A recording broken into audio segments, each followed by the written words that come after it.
এই তথাকথিত নিজের পায়ে দাঁড়াইতে দাঁড়াইতে বেচারা আদা বুড়া হয়ে যায়। আদা বুড়া, আদা বুড়া বলছি এই জন্য যে 30 মানুষের গড় আয়ু যদি 60-70 হয়, তো 30 বছর হলে কি হয়? আদা বুড়া। এরপরে উনি বিয়ের চিন্তা শুরু করছেন। আমি একটা হিসাব বোঝানোর চেষ্টা করি। আপনার বয়স যখন 30 হলো, আপনি গ্রাজুয়েশন কমপ্লিট করলেন, করতে করতে পড়াশোনা সব শেষ করতে করতে আপনার 25 বছর অ্যাভারেজ লেগে গেল। এরপর আপনি চাকরি নিলেন, চাকরি নিয়ে চাকরিটা একটু স্টাবলিশ হলেন, যে পায়ে দাঁড়াতে হবে, তো পায়ে দাঁড়ালেন, মজবুত হলেন, এগুলো করতে করতে আর 5 বছর গেল, তাহলে 30 পার গেল। এবার আপনার বাপ মা মেয়ে দেখা দেখি শুরু করছে, দেখতে দেখতে আর 1-2 বছর চলে গেছে। এখন আজকাল তো দেখার পরও বিয়ে হয় না, কি করে তো হয়? এঙ্গেজ করে তো। এরপর আর 1 বছর জুড়লেন, তাহলে 30-এর পরে 1 বছর দেখা দেখিতে গেল, আর 1 বছর আপনার আংটি পরে থুয়ে দিল, তাহলে কত গেল? 32। এরপরে আল্লাহ আপনার প্রতি রহম করছে, আপনার বিয়ে কপালে জুটছে। 32-এর পরে বিয়ে করার পরে কি হবে? না, এত তাড়াতাড়ি বাচ্চা নেওয়া যাবে না।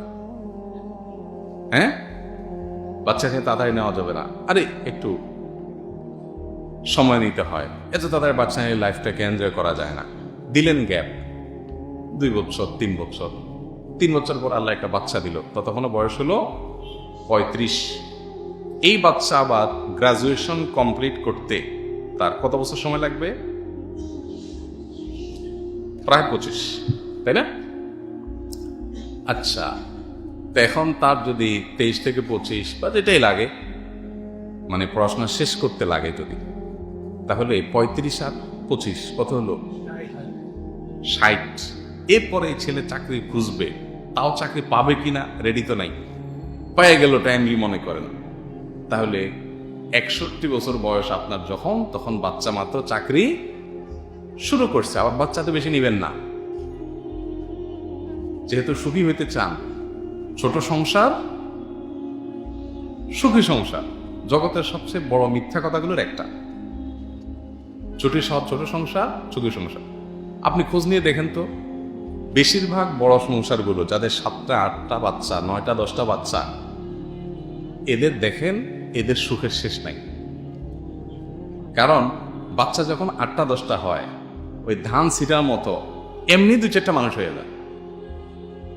আর যাদের থাকেই একটা, থাকেই 2টা, ওই একটা যদি কোন রকম আল্লাহ না করুক অমানুষ হয়, তাহলে এবার কই যাবে বেচারা?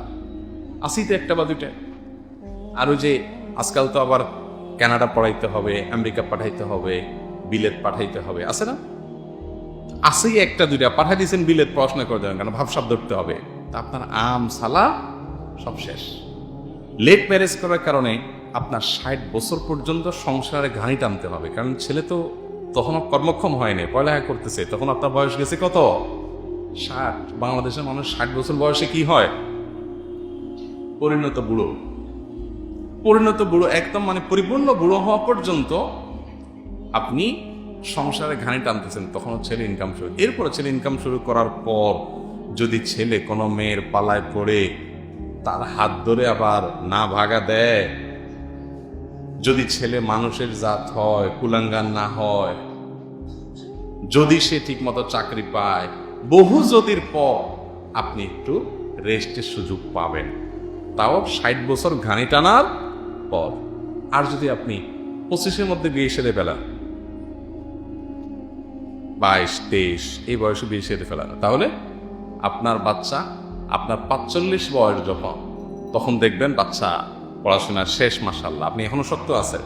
আল্লাহ না করুক বাচ্চা যদি অমানুষ হয়, কানটা ধরে বাইর করে রাস্তা দেখা দিতে পারবেন, কারণ আপনার এখনো কি আছে শরীরে।